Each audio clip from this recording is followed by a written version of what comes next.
갑자기 멈춘 시계, 그 위에 섰나. 아침 7시. 30년 동안 같은 시간에 출근 준비를 하던 남성이 오늘도 눈을 떴다. 하지만 오늘은 다르다. 거실엔 아무도 없고 일정도 없고 그를 기다리는 직장도 없다. 모처럼의 휴식이라기엔 마음이 무겁고 드디어 내 시간이라는 기쁨도 오래가지 않는다. 그의 머릿속을 맴도는 말은 딱 하나다. 내가 왜 여기 있어야 하지? 정년퇴직은 축복일까 절벽일까? 누구나 언젠가 마주할 이 현실은 단순히 회사에 안 나가는 날이 아니라 삶의 궤도가 통째로 흔들리는 순간이다.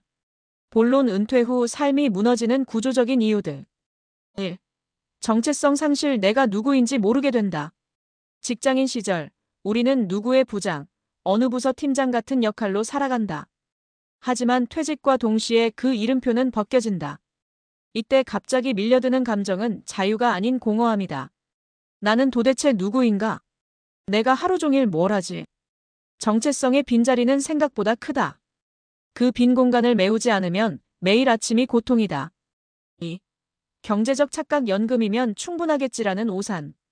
은퇴 전에는 공무원 연금이나 국민연금이 있으니 괜찮겠지 싶다. 하지만 정작 연금을 받아보면 체감은 다르다.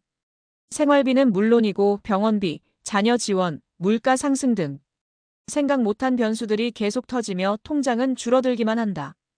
고정 수입이 줄어들면 자연스럽게 소비도 줄고 삶의 질까지 흔들리게 된다. 그러면 몸과 마음 모두 쪼그라들게 된다. 3. 일상의 붕괴. 시간은 많은데 할 일이 없다. 회사 다닐 땐 쉬고 싶다고 했는데 막상 매일이 휴일이 되니 그게 지옥이다. 친구는 아직도 일하고 있고 가족은 각자 바쁘고 혼자 밥 먹고 혼자 TV 보며 하루를 흘려보낸다. 시간을 때우는 게 일이 되고 점점 자기 혐오가 시작된다.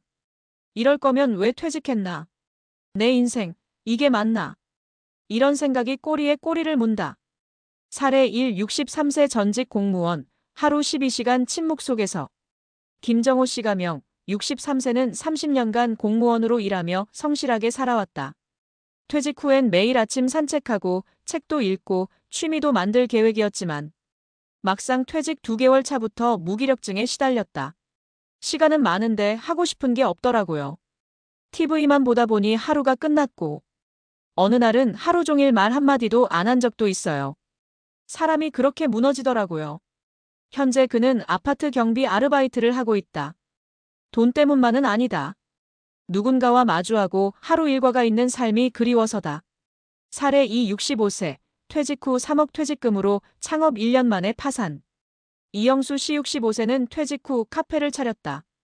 노후엔 내 사업 하나 해야지라는 꿈이 있었기 때문이다. 하지만 사업은 녹록지 않았다. 위생단속, 임대료, 인건비, 예상치 못한 유지비까지 겹치며 1년 만에 퇴직금 대부분을 날렸다. 내가 해왔던 일이 아니니까 아무것도 몰랐어요. 나이 들어서 처음 겪는 좌절이었죠. 돈도 잃고 자존감도 바닥이었습니다. 지금은 마트 물류센터에서 파트타임을 하고 있다. 하루 6시간 서서 물건을 나르는 일이지만 스스로 벌어 쓴다는 자존심 하나로 버틴다고 했다. 사례 3. 60세, 은퇴 후 4시간을 꿈꿨다가 무너진 남성. 최병국 씨 60세는 정년퇴직 후 골프도 배우고 여행도 다녔다. 그런데 6개월이 지나자 문제가 생겼다. 아내와의 갈등이었다. 매일 집에 있는 남편이 부담스럽고 생활 패턴이 달라 다툼이 잦아졌다. 일할 땐 몰랐는데 내가 집에 있으니까 오히려 가족이 더 힘들어 하더라고요.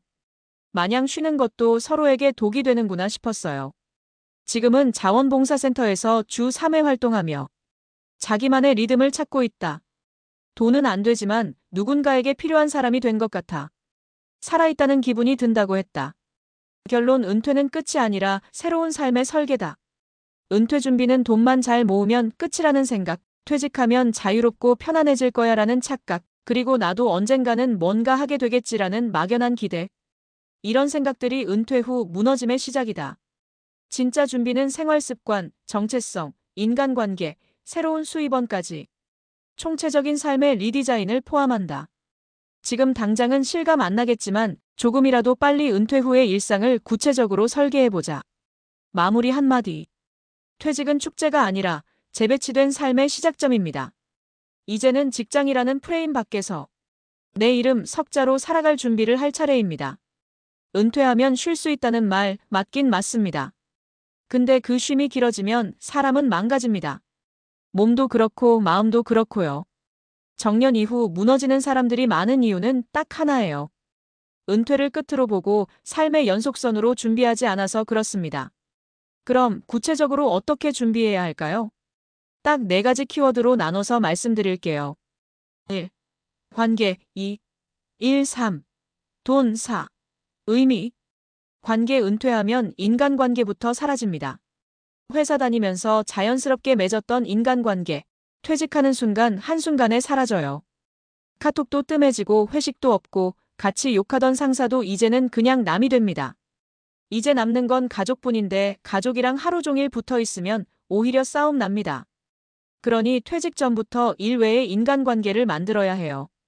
지역 커뮤니티, 교회, 동호회, 자원봉사단체 같은데 관계의 씨앗을 뿌려놔야 은퇴 이후에도 외롭지 않아요.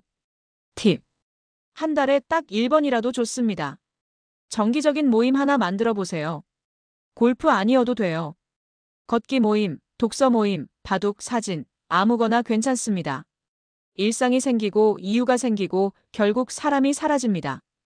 일돈 되는 일보다 버틸 수 있는 일을 찾아야 해요. 이제 돈 안 벌어도 돼. 그건 연금이 충분하거나 자산이 많은 사람 얘기입니다. 현실은요? 63세에 편의점에서 서 있고 65세에 마트에서 물건 나릅니다.